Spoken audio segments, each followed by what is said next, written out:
You're listening to Achtung Millwall, broadcasting from the beautiful South Birmingham. Accept no substitute.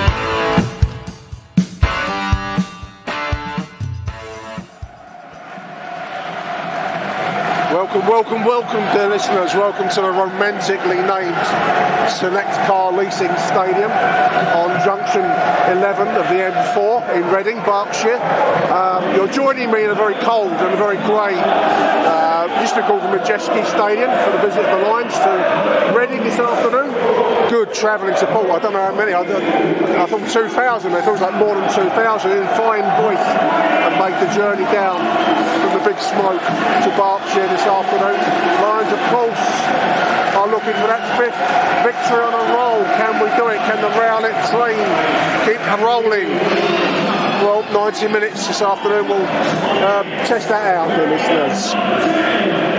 Your Lions team this afternoon: Bill Kowski in goal, back line Dan Ballard, Jake Cooper, Murray Wallace. On either side of them is Danny Mack and Scott Malone. Midfield two, Billy Mitchell, Jules Saville. The return of Bennett Gafobi up front with Tyler Bury and Jed Wallace on either side of him.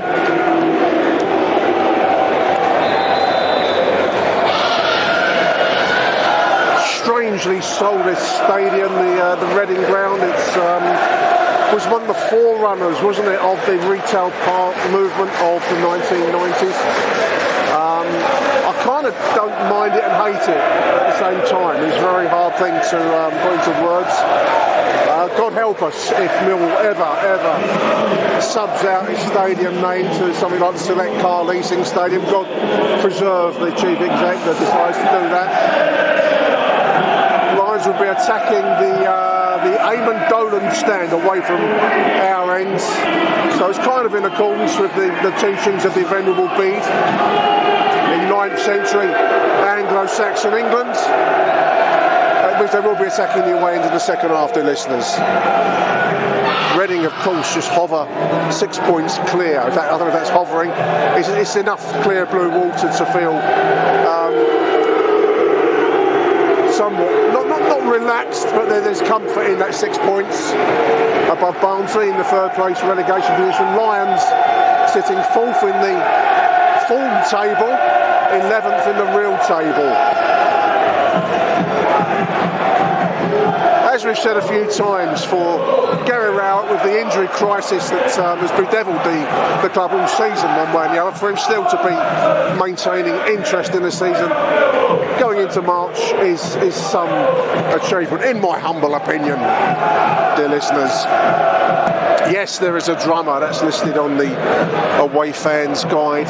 I'm parked on what was, I believe, once upon a time the Greyhound Stadium, next door to the stadium, and in the course of my perusings I saw that they mentioned that there is a drummer in the home stands who adds atmosphere. God preserve us if that ever becomes a thing at the Den, listeners. I don't think so, judging by the chant you just heard. With Millwall on the attack early doors, it's Reading will bring her in. They're familiar blue and white hoops. Lions in an all dark blue kit this afternoon. Battling Bennett wins the ball on the left side as I look. I'm high up in the gods in the away end. Could be a free kick won by Tyler Bury, one of our finds of the season. The crown jewel has come from the Millwall youth system and via loans at Hartlepool. It's won us a free kick in a very dangerous position inside 1.5 minutes. Deadly Jed lining up to take it. It's left side as I look at it. Sheet grey skies above the floodlit stands of the Select Car Leasing Stadium. Been a poor season for Reading. As I say, they are hovering with a little bit of a gap above Barnsley, but they will have looks over their shoulders. This shot from Jed into the wall, unfortunately, not quite as spectacular as his recent efforts. Is brought away by Reading. The ball's sticking around at the Reading end, and whistle goes. Another free kick from Millwall. Another dangerous looking free kick. Previous one wasn't made to count. This one just on the edge of the D, much more central. Reading, of course, bizarrely managed by West Ham slag Paul Ince, who has been resurrected from like the loft in David Bowie's The Hunger. I keep making that a reference point in my comments, don't I? When they're all in the loft, aren't they? Catherine Deneuve keeps them as the undead in her loft in their little coffins up there. And that's where Paul Ince was till he was resurrected to come and take charge of this Reading side. Ticking past 3 minutes. Jed's standing over it again. There's a wall, much more central this time. It's curved over top right hand corner. That was a bit of a waste stuff here. Says me, who's never taken a free kick in his life. The ball into the penalty area. It's behind everyone. That's a shot on target. Batted away well by Bart Bielkowski. Slap shot from the edge of the penalty area. 7 minutes. Reading pressing quite high in the modern style. The Lions knocking the ball around the back line like a Bermondsey Barcelona. It is a cold day, cold and damp, listeners. Day you need your thermals on. I'm dressed for the Antarctic, sitting up here in the high in the away end. Gives you a kind of godlike view down onto the pitch, like you're watching a Subbuteo match or something from afar. Great to see Dan Ballard back in the side, listeners. After that, as we lose one in Sean Hutchinson, we gain another in Dan Ballard. There's a certain kind of wing and a prayer element to the season. It reminds me of my first car that I had, which was held together by bits of string. I remember doing a repair on it using my mum's nail varnish remover, I think. Something to do with the spark plugs and a cat that went over. I can't think of what the name of it is. Motor engineers out there have to tell me what it was. It used to be a way of getting it to start when it wouldn't start. You have to fill in the cracks of a kind of like a cover that went over the spark plugs, and that was held together, it's seen, by sellotape and chewing gum at certain points. So it is with our injury list, but we are still in the game. We are still. Nice take there. Ince gets blocked. That was Murray's taken one for the team there. I think that is Ince, number 9. Put the ball behind him very neatly, actually. He was looking to exploit his pace versus Murray, who had to balk him. Got a yellow card for his trouble. That was one for the team on 11 minutes. Apart from those early free kicks for the Lions, they've been the two best opportunities. That's a wayward ball there from Billy Mitch, trying to spread the play to Danny Mack. Those were the two best shots. Probably should have felt we'd have got something on target out of those two moments. The chance where the shot from the 9 from Mintz was well saved by Bart. That's been their best opportunity so far as we tick past 15 minutes. Tyler Bury getting clipped over on the far right side. It's going to be a throw-in. The Ambassadors Casino, Les Ambassadeurs. It's a casino, you've got to give it a French name, listeners. Must be in the facilities at the stadium. As I walked round, I went past the Jazz Cafe over on the far side of the stadium from where I'm sitting. There's not much around here, so they've had to make the show here, but they've done quite a nice job of it in that way. There's a couple of bars, food outlets, similar to what we should be doing at the Den. I mean, maybe a casino. You might not get some of the boys out of the casino if we had that going on at the Den. They might stay in there. This is Jed Wallace on the right side. He's trying to put Tyler Bury just over the top. 17 minutes. We're just running into blockages on the left side at the moment. Not getting much joy. Here come Reading on the break. 20 minutes. This, as you can tell, that is Tom Ince. Just on the edge of the penalty area now. This is the 10, I believe. Quite hard to see the numbers on the Reading shirts. Murray Wallace will launch it down the left channel and does just go out for a throw-in. That was a wayward ball that's given away by Danny Mack on the right. Great tackle there by, I think it was Dan Ballard. Gives a chance to the Lions to break forward. This is Jed Wallace on the right. Ball into the middle, trying to find Benik Afobe. which follows up at Reading do bring away. Unfortunately, 25 minutes. It is a cold, bleak place that I have come to, dear listeners. Reminds me of Captain Scott and the ill-fated South Pole expedition of 1912, sitting here, wind whipping in, sheet grey skies, cold, damp. Things we do, listeners. Things we do for Millwall. The game is cagey. We're 31 and a half minutes in. Game is cagey. Reading are tight in midfield and tight up front. Balls forward from Millwall, just not finding their mark there. That one down the line there towards Tyler was just over a hit, and he couldn't get any control on it.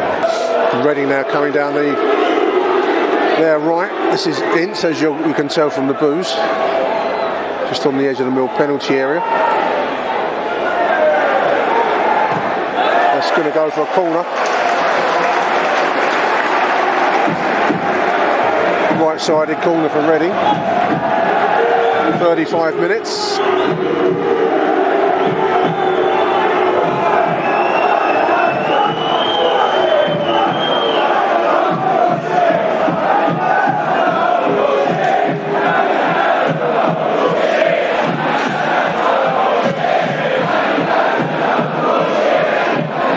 The drum raising the excitement, intensity in the stadium.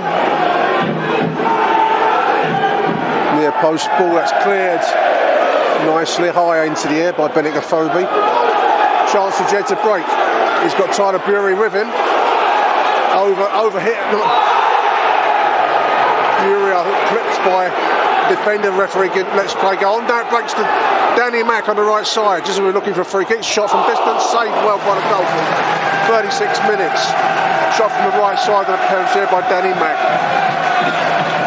Millwall corner on the right. It's going to be Jed that takes it.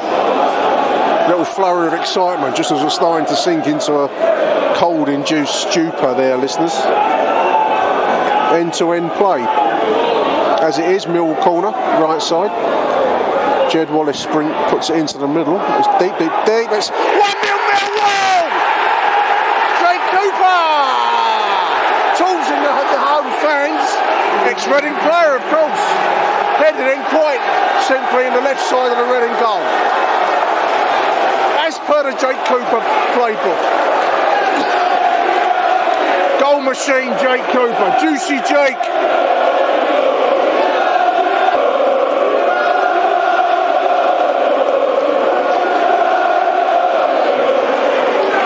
Lions lead it 1-0. The Rowett train rolls on, listeners. Better not say that. Tempting fate.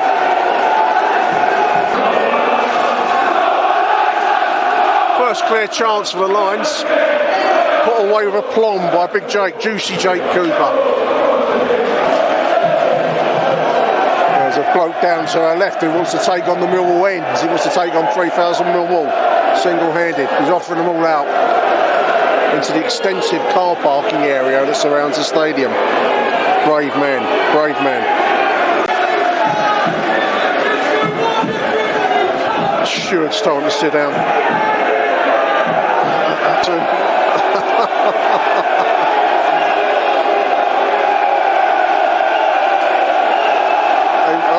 He ain't stopping.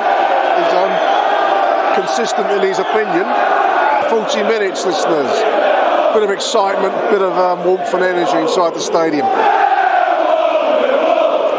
Millwall free kick after all that. On the halfway line, Danny Mack floats it right towards the left. That's floats through to the goalkeeper.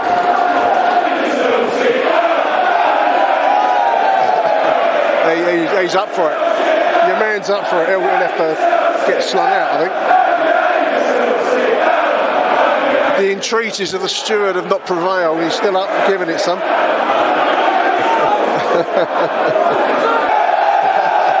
Now he's got his boy up, giving it some. Oh dear. Gotta laugh. Pantomime. Ball breaks. Tyler Bury on the halfway line, 42 minutes. wayward ball, unfortunately. Move breaks down there. One man, he wants to take on the whole Millwall end.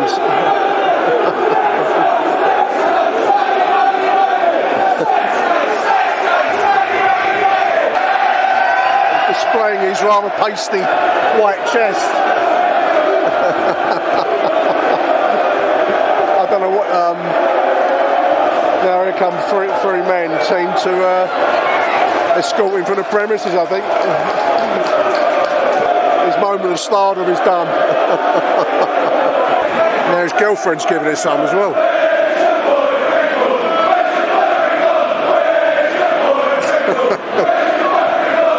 After all that, it's actually a dangerous free kick for Reading right in the stroke half time. We're into 1 minute of added time. Free kick on the left side of the Mill defence. 3-man wall. Bury Afobe batted over the bar by Bar Bilkos. He's on target, batted high over the bar. It's going to be a corner from Reading. This half time. Reading 0, Millwall 1 at the break. Lions leading by that Jake Cooper goal from the corner, right sided corner. Lions taking their time slightly to break down the rather tightly organised Reading side, but when it did come, it came from a set piece, but deservedly ahead at the half. So Millwall lead it 1-0 in the freezing cold Berkshire Industrial Retail Park wastelands. Achtung, Millwall. So I'm talking half time to Ray, who's just come over to congratulate me on the quality of the podcast. Nice to meet you, Ray. Oh, thanks very much, Dick. Yeah, it's thoroughly enjoyed the podcast. Thank you very much. Scrappy game, but better to be leading a scrappy game than losing one, Ray. Oh, absolutely. And the goal was similar to the Sheffield United one, wasn't it? Absolutely. Yeah. I don't know what we do about Juicy Jake. Yeah. But it was a towering header for the far post, and he was about 6 foot above everybody else, wasn't he? He was. Yeah. How long can this run of form continue, Ray? Well, I'm afraid I'm a pessimist.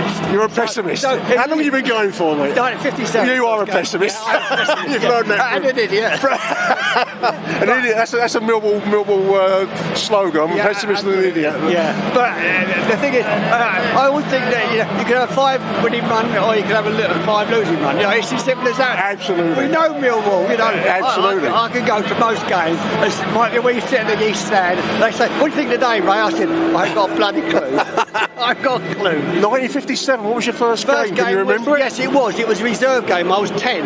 Right. My dad took me down, because he was an avid Millwall supporter, and he took me down to reserve game. I can't remember who we played, but I do know that a chap named Stan Anslow. Anslow, I've seen the name way before my time. He scored. Yeah. And since then, he'd been going there ever since. Wow. But what I used to like is, in them days, my dad used to take me down. We used to park our bike, in one of the houses. Yeah. Shed or 6 Yeah.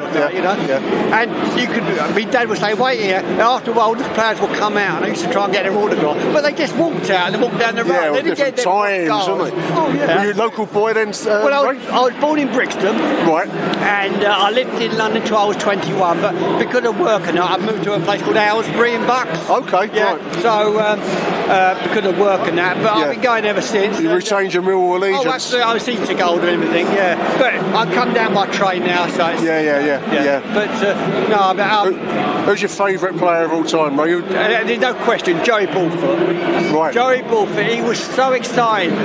When he got the ball on the wing, he used to try to take it out to the goal line. Yeah. And he was so excited when he ran, blonde hair, running. And as soon as he got the ball, there was excitement straight away. You would have been around for the 59 games unbeaten run and all Yes, that? oh yes, Yeah. I went to, unfortunately I've been to all the hot games. Luton, Milburn, I've seen them all. I'm sure I don't know what you're talking about. I know. But no, the 59, and I remember Len Julian scoring a goal to make it 2-1, which gave us that 59 game. The crowd went potty. That's fantastic. It's lovely to come over and talk to me. No, Ray. actually I saw you at Peterborough, and I was going to, maybe you... Yeah, I was there, yeah. You were a few lads, so I didn't want to disturb you. Yeah. I thought I'd see it. I thought, well, no, let me say hello, because I'm really enjoying it. It's lovely. Well, you'll have a listen tomorrow. Oh, certainly I will. And you'll be on the show. Oh, brilliant, okay. Big thank you to Ray. Thanks for coming over, mate. Nice to meet you, mate. Lovely, thank you. That's really nice. Do come over and say hello to me, listeners. It's lovely. Achtung, Millwall. Team's coming out for the second half, dear listeners. It's cold and damp, and I'm getting towards the dribbly nose phase. All you youngsters listening to the show, that's what happens to you. You get to a certain age, you get to Albert Steptoe dewdrop level, and that's what's happening to me, listeners. Scrappy first half overall.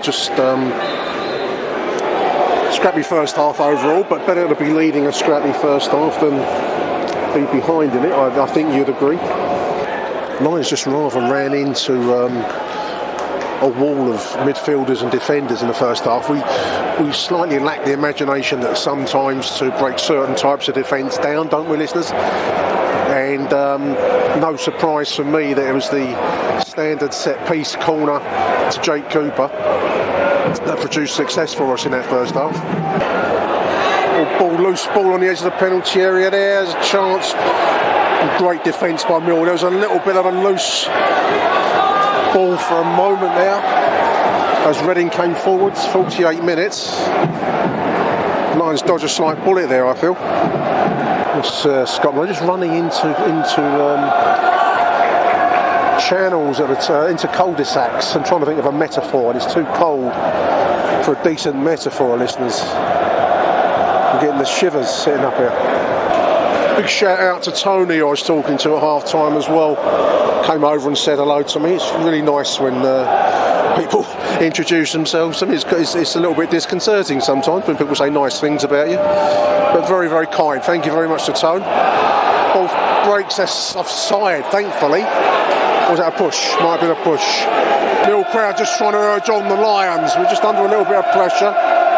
Possibly fatigue, possibly lack of options. You haven't got much to change the game with on the bench, and it is backs to the wall. Clicking to all 60 minutes, listeners.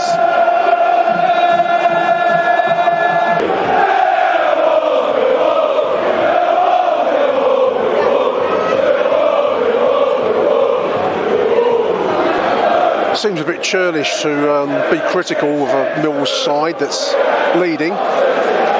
I do think we've looked a little bit sluggish this afternoon, a little bit off-key. Like the old Eric Morecambe sketch about playing all the right notes, just in the wrong order. Not necessarily in the right order. Still, 29 minutes to go. A second goal would be a great comfort to me.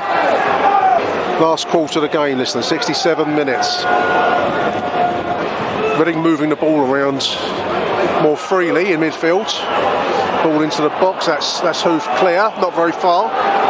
Reading on the attack. Left side ball in now. Headed clear. Bury's coming out. Actually not a bad call, defend what we've got. Bury's looked a little bit light this afternoon. He's walking around the edge of the pitch to some applause from the Millwall side.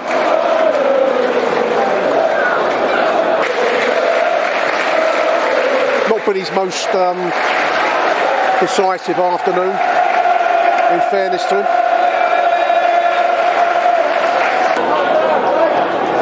Free kick for Reading, 73.5 minutes on the left side as I look. Have a chance to get the ball into the middle. Taken short on the left side of the middle penalty area now. That's going to go for a corner, left-sided corner. In it comes. Near post, bouncing around. Hoofed clear somehow. That looks confused, listeners. 74 minutes. Lions having a slight Alamo quality at the moment.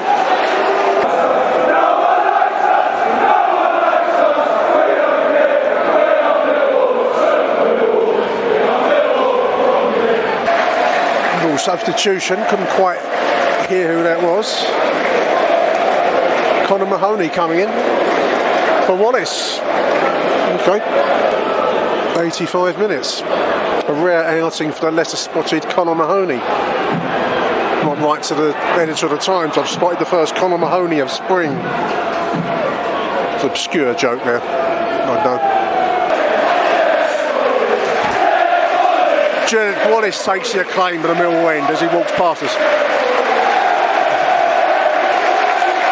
Another indicating 1-0 to the Reading boys over there. Another ex-Reading man, isn't he? A little bit early for too much of that. 86 minutes.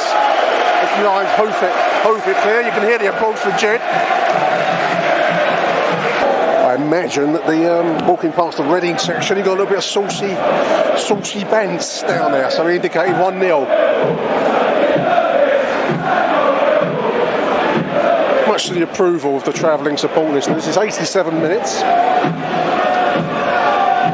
Lions have got to see this through now. They've done a good job this afternoon. This has been a grim grind of a match on in harsh conditions. And if we come away with 3 points in this situation, given all the travails of following Millwall, injuries and whatnot, we've done very, very well indeed.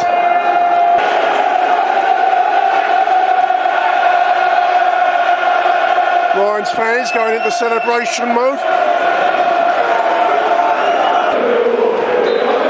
There is a great win, grind of a game. 3 more points. The roll-it train keeps rolling. The rail-it train keeps rolling. Or maybe the rail-it train keeps railing. I don't know, listeners, but it's 3 more points in very tough circumstances. Like I said, cold, hard day. A bit of a tough watch at times, but we did really, really well to grind that game out. Man of the match this afternoon, I'm going to go for Billy Mitch. Danny Mack got forward well. I'm going to go for Billy Mitch in midfield. EIOs from the away ends. Really, really strong away win. There we are, dear listeners. We will be back after these messages.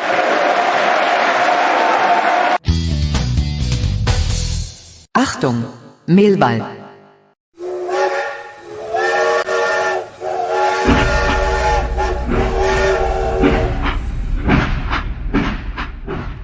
All aboard the Rowett Express, dear listeners. 5 on the spin, and joining me now to consider yesterday's fine win at the Reading Retail Park leased car sponsored stadium is the man himself, Mr. Neil Fissler. How you doing, Neil? Thanks for coming on the show. Yeah, not too bad, Nick. Not too bad. Yeah, I'm just sat here trying to avoid the ticket collector, you know. we trundle along. It's wing and a prayer stuff, Neil. I mean, yesterday's starting 11 had 2 injury force changes. Dan Ballard coming back into the back line, and Benik Afobe returning to the front 3. It's both amazing and, edge of the seat stuff. I don't know how long we can continue with this run. Yesterday's was an excellent win in pretty tough circumstances, I thought. I mean, magnificent achievement given the injury crisis that's hitting the squad at the moment, I feel. Mate, you can't say anything negative about anything at the moment because, as you say, the injury crisis, it is exactly that. It's a bloody crisis, isn't it? Yeah, but I don't think that Gary Rowett knows from one day to the next how many players are going to be available. He said it himself, hasn't he?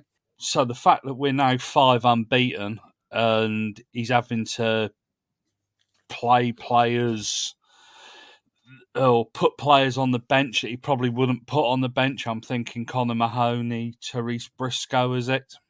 Yeah. Zach Lovelace, he probably doesn't want to be there, but he hasn't got any option at the moment. It makes this all the more sweeter, I guess, the fact that we're on this run, and to be honest, we don't look like coming off it at the moment.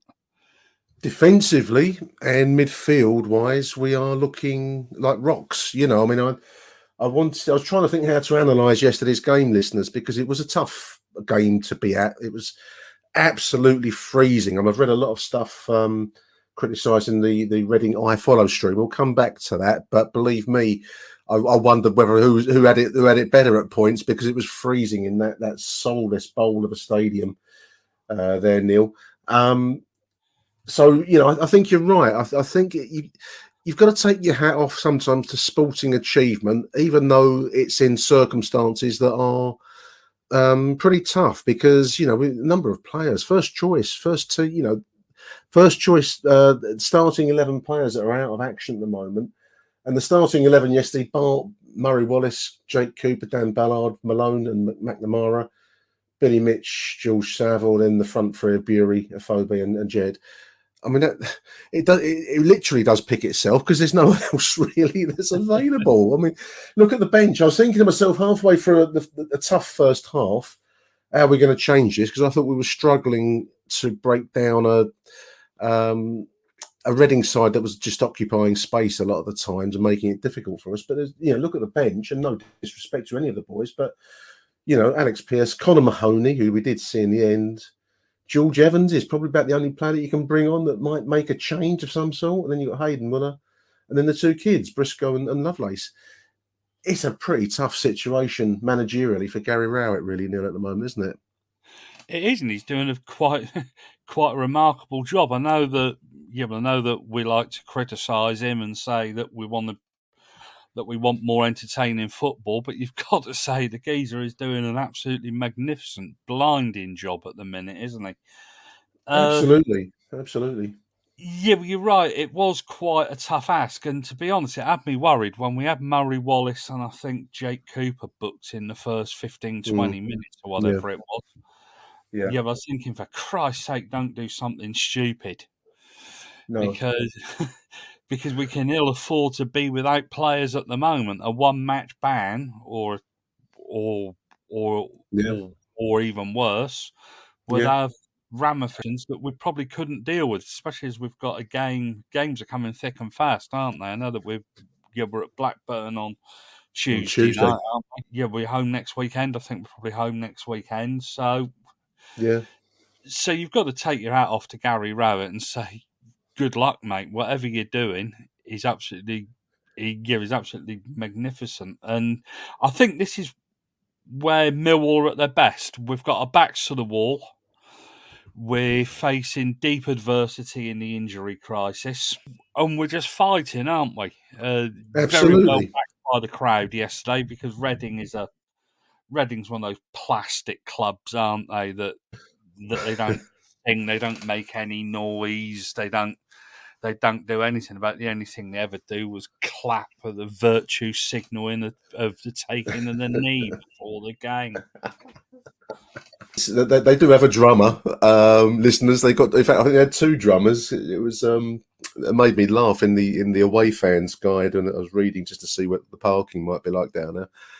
And they mentioned that as part of the home atmosphere. They've got a drummer which adds to the home atmosphere. And God help them if that's adding to you're fucked if you have to rely on a drummer, don't you? And you advertise it, Neil. That's your advertising. Yeah, well, that just sums up what kind of a club they are with their jazz cafe that you were telling me about, which no doubt you'd have enjoyed.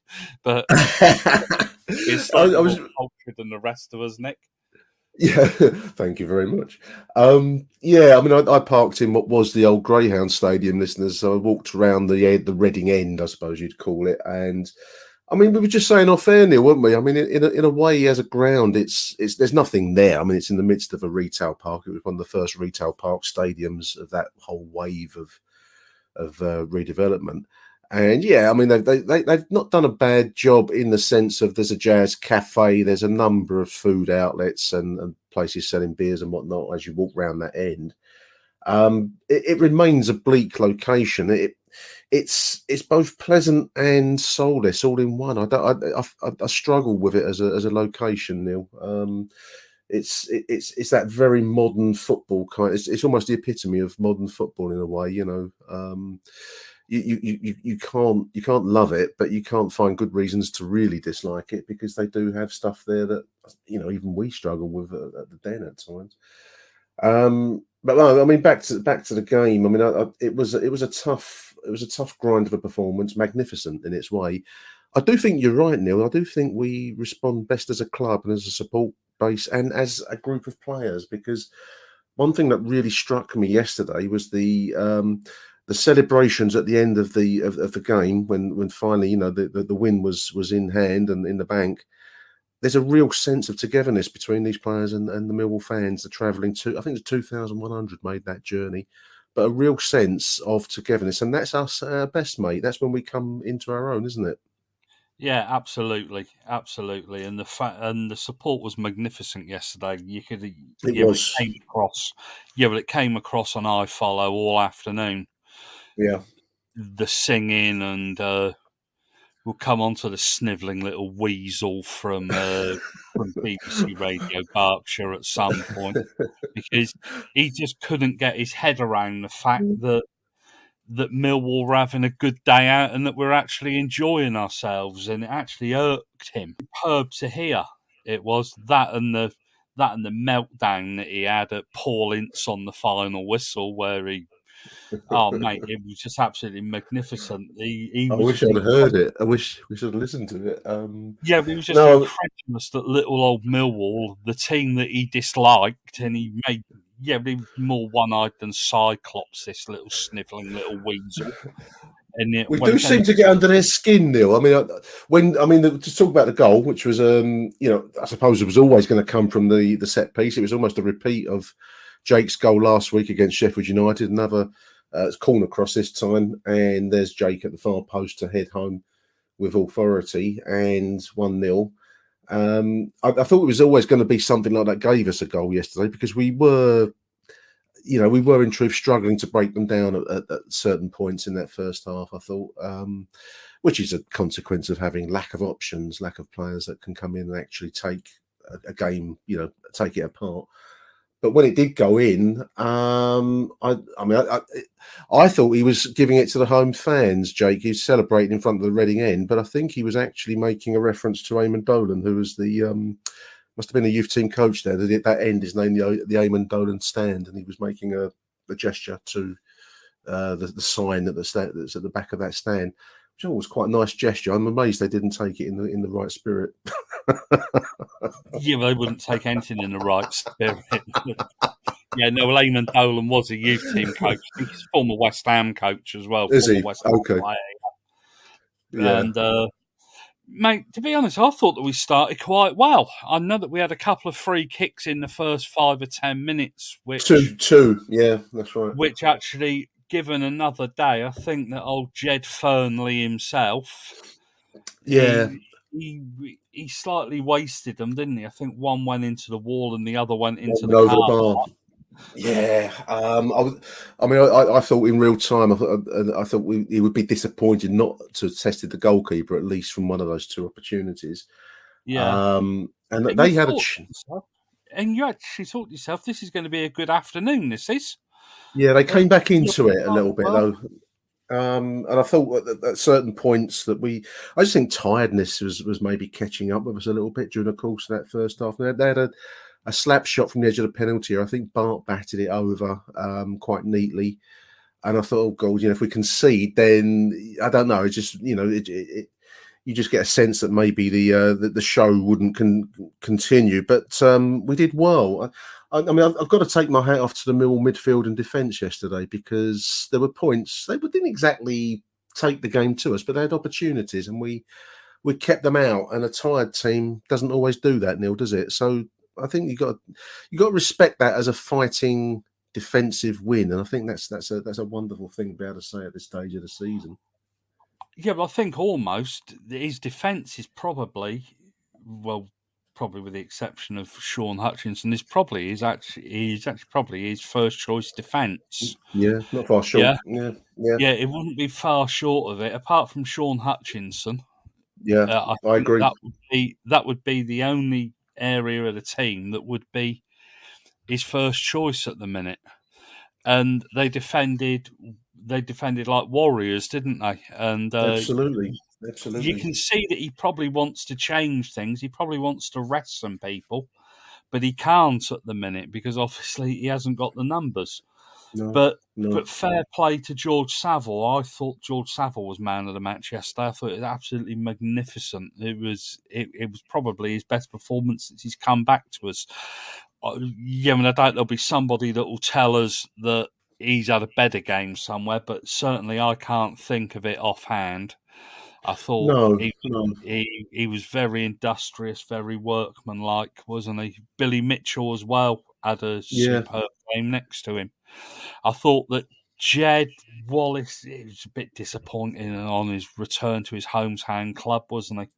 Didn't have the best game. Tyler Bury would probably fall into one of those categories of somebody that, if all things were present and correct, you'd probably bring out for a game or two, wouldn't you?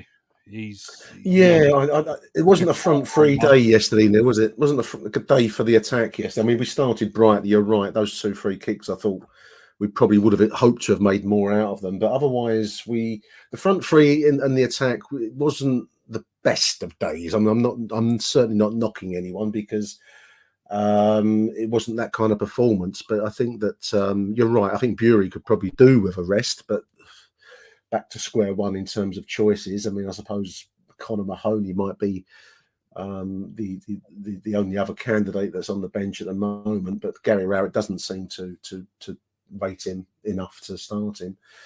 Afobe and Wallace, they worked hard, but it just wasn't happening for them. But I think yesterday, you're right. I mean, midfielder, take your pick. I mean, I wouldn't fight you for George Saville, and Billy Mitchell. I thought was in the moment yesterday was my man of the match, but in the cold light of day, Mitchell or Saville, either, and Jake, I think, did a magnificent job yesterday.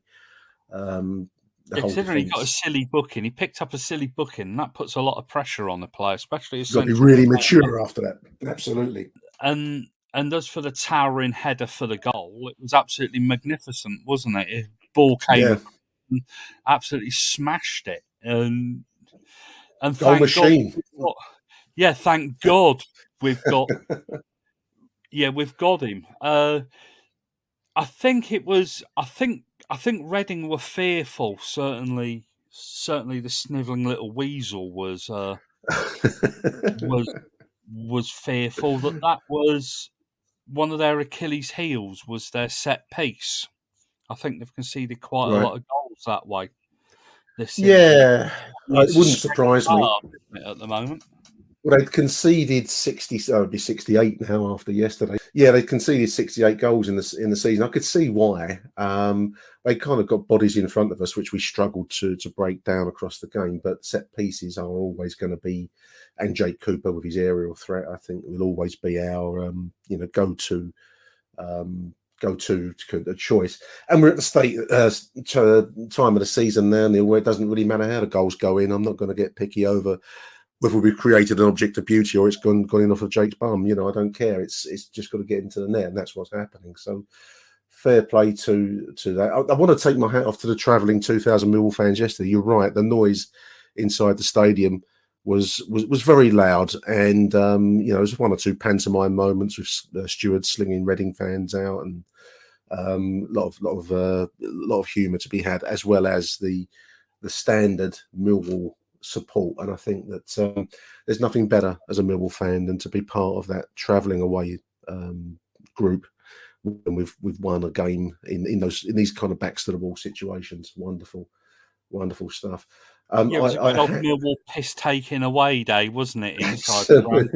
Didn't somebody moon to the Millwall fans or somebody? But he's going to end up on the sex offenders register with the way the woke world is at the moment, isn't he? The chap concerned with his lady friend was, I think we got under his skin as much as we seem to get under the I follow commentary. And I think from what you're saying, the Radio Berkshire chap as well. The I follow, Nick. Oh, it's one and the same. As a wonderful post here by Steve Flynn. I've copied it. I just want to say that this is the Reading I follow commentary that Steve's posted here.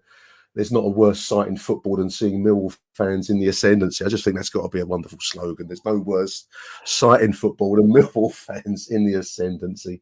That came from the snivelling weasel midway through the first half, I think. Nasty gesturing by Millwall fans. I don't know what football matches you've been to, mate, if they think that's the worst thing in the world. And he said that you cannot be losing to Millwall at home and expect to survive. Ha, ha, ha, says Steve. Love it. And also, I think reinforcing your point, there was another reply says there were three of them on the commentary team. The main two was some Geordie-sounding prick and his sidekick. Maybe should worry more about the team's inept millionaires and their supporters' reaction to a Reading nonce exposing himself. You know what? I love that. Reading are one of those clubs that I don't really give two fucks about, but I really want them to be deducted some points. I think, I've had some already. Get some more. I think they're in trouble, aren't they? Yeah, but I wouldn't mind seeing them go, I wouldn't mind seeing them go the same way as Derby. I've got no sympathy for Derby and everything that's gone on up there. But I just really want to see that snivelling little weasel, Della, or whatever. Tim Della, I think he's. Yeah, he was incredulous that not only we were winning and that we as a fan base were enjoying ourselves and we were having a good old-fashioned Millwall away day, which by the sounds of things they started and just couldn't finish anyway. Absolutely. And the fact that Tom Ince played, and according to the snivelling little weasel, he wouldn't even be their fifth choice right winger. It was just real bitter stuff from start to finish. And, well, I think they're in that kind of ex-Premier League zone of entitlement. I think that the ground has been built for a higher level than they're not in danger enough to go down. They've got a 5-point gap between them and Derby. Derby, obviously, in the third relegation spot this season, at least.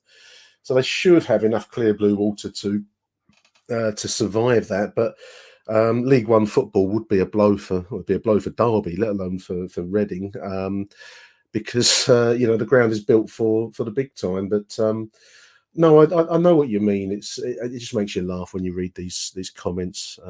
Thankfully, I was there yesterday, so I didn't get to hear that. But what makes it even worse is that he's actually an employee of a public-funded body, the BBC.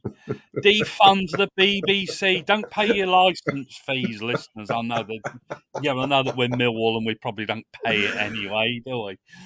I do that. There'll be website posting saying, "Oh yeah, that Nick, he pays his licence fee." Yeah, typical. Oh dear. You expect slightly one-eyed commentaries, don't you? You got to do. You got to do. Everyone does a bit of bias, Neil, don't they? I mean, if you're broadcasting a Millwall stream or whatever, you're biased, and I think that's fine. But you've got to bring some humour to the table. If all you're bringing is bias plus bitter, that's not. With Max and Carl Bates, they pretty much call it down the middle. I know it's got a Millwall slant, but then again, they're talking to a Millwall audience, aren't they? I think they do. I agree. Really good job they do, Neil. Because this went totally the other way. This was just considering it was going out on radio. Amazing. It was absolutely. It was almost like Putin propaganda. It really was. Everything's going to plan here in the Ukraine. Everything's fantastic. It was just that and Goebbels-esque. It was. Wonderful stuff.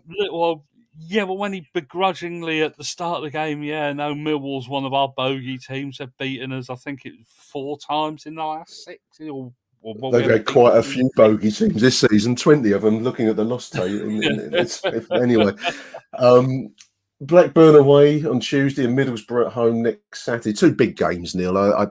We always travel in hope and we always have our fingers crossed for the best.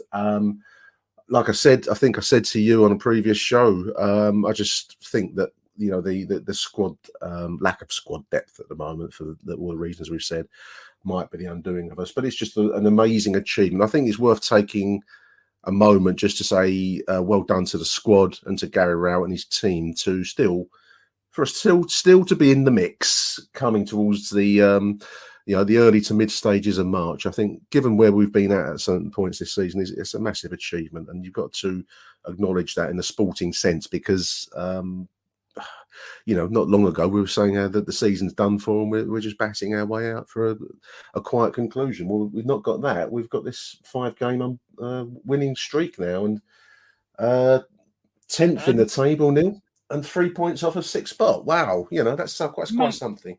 And you wouldn't put it past us to get something out of both of these games. The way that the way that we're grinding stuff out at the minute. You're right. They're two very tough games. But I know we did a show, didn't we, last weekend? Yeah. Was it after the weekend before, after the Blackburn game was called off? Off? Yeah, that's right. Yeah. But arguably, we're going in better form than we. Wing and a prayer, but that's the Millwall way, and that's it's entertaining, Neil. And I think you called it right in one of the previous shows about all we want is entertaining, and Jesus, we've got it at the moment. So hats off to the squad. I just want to, if I may, slightly self-indulgent here, but I just want to say a big shout out to Ray, who I spoke to. Ray, I did an interview with him earlier on in the show. Really nice interview. Lovely to come over and say hello to me, Ray. I really appreciated that.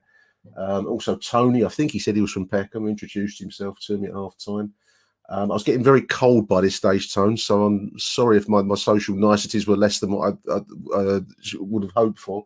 And especially so Matt, who I didn't recognise, but he said hello to me. So hello, Matt, on the way out. By then I was in the early stages of hypothermia, Neil. And also to Omar, who I took a moment to recognise from TNP. So I think I said hello back to you, Omar, and I apologise if I didn't, but I was... You're like a fucking celebrity, aren't you? I know. It was really nice. Takes you back a little bit. As I say, it was really cold, so I'm not sure that my brain was moving as fast as I would have hoped, because I can edit that live stream to make it sound like I was really lucid and intelligent. But there were certain points there I thought I just want to, I don't know, I was really looking forward to the car heating when I got back to the car. But it was really nice. People saying nice things are lovely, and I just want to say I appreciate each one of those chaps coming over to me yesterday. And just one final thing, Neil, before we close, mate, if I may, turning the tail off a total tangent, total change of sport. I just want to say what shocking news with Shane Warne in the week, passing away. A true talent of cricket and an iconic figure, and someone who I've not actually read one bad word about in the obituaries, which is quite something, isn't it? It's a landmark figure in the game. I'm not sure we'll see the like of him quite in the same way again.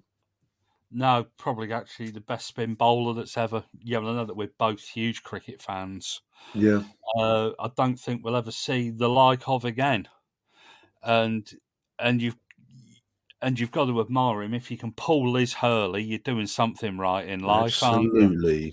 He's lived the dream. He's well, from the Australian point of view, he's bowled at the very highest levels. Bowled England a good few times, and he's.